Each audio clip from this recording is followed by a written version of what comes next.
Bonjour, je m'appelle Amala Dianor, je suis danseur et chorégraphe. J'ai monté ma compagnie en 2012. Aujourd'hui, il y a plus de 18 créations dans le répertoire de la compagnie. Dans ce répertoire-là, il n'y a pas du tout de création jeune public. Et en fait, ce qui définit mon travail, à l'époque, c'était voilà, d'essayer de créer un savant mélange entre danse hip-hop et danse contemporaine, essayer de proposer un vocabulaire hybride entre les différentes techniques de danse.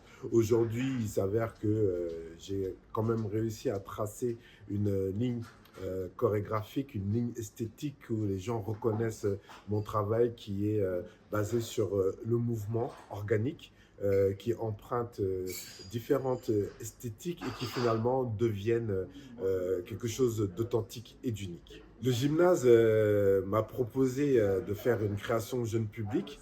J'ai accepté parce que, comme je le disais précédemment, je n'ai jamais eu l'occasion de faire une création jeune public. Et là, il s'agit d'un nouveau défi pour moi. Et le défi est quelque chose de très important, puisque c'est la chose qui me nourrit en tant qu'individu, en tant que danseur. Ayant grandi dans la culture hip-hop, c'est vraiment quelque chose de fondamental, savoir comment on essaye à chaque fois, essayer de se tirer vers le haut, en essayant de se surpasser, de sortir de sa zone de confort.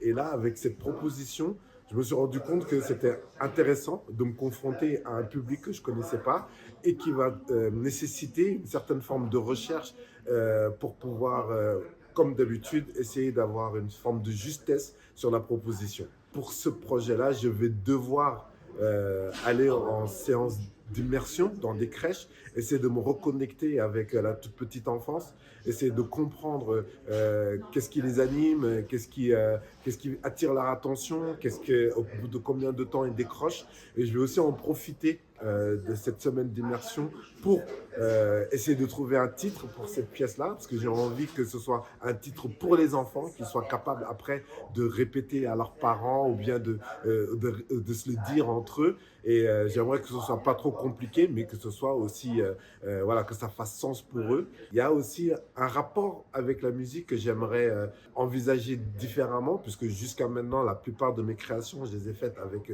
le compositeur Awir Léon, qui est un compositeur électro-soul. Là, peut-être que je vais me lancer le défi de travailler sur de la musique classique.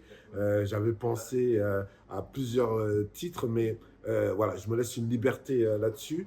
Et aussi, j'aimerais me lancer un nouveau challenge qui est celui de travailler avec les contacts. Alors, sur cette proposition, j'ai invité deux danseurs, une danseuse classique qui s'appelle Lucie Benalima et un danseur hip-hop que j'ai rencontré lors de ma précédente audition pour mon projet dub qui s'appelle Brian et qui est un danseur hip-hop avec ces deux corps qui sont complètement différents. Lucie, elle est très longiligne avec de longs segments. Brian, lui, est très petit, très trapu. J'ai envie de travailler sur des contacts pour pouvoir créer des formes pour qu'on oublie la personne et qu'on devienne, enfin qu'on soit beaucoup plus attaché aux formes, toutes ces formes qui peuvent créer avec leurs deux corporalités complètement différentes. Donc voilà, j'ai envie de m'aventurer sur ce terrain-là qui est pour moi quelque chose que je n'avais jamais fait auparavant, à savoir travailler sur les contacts, sur les formes physiques.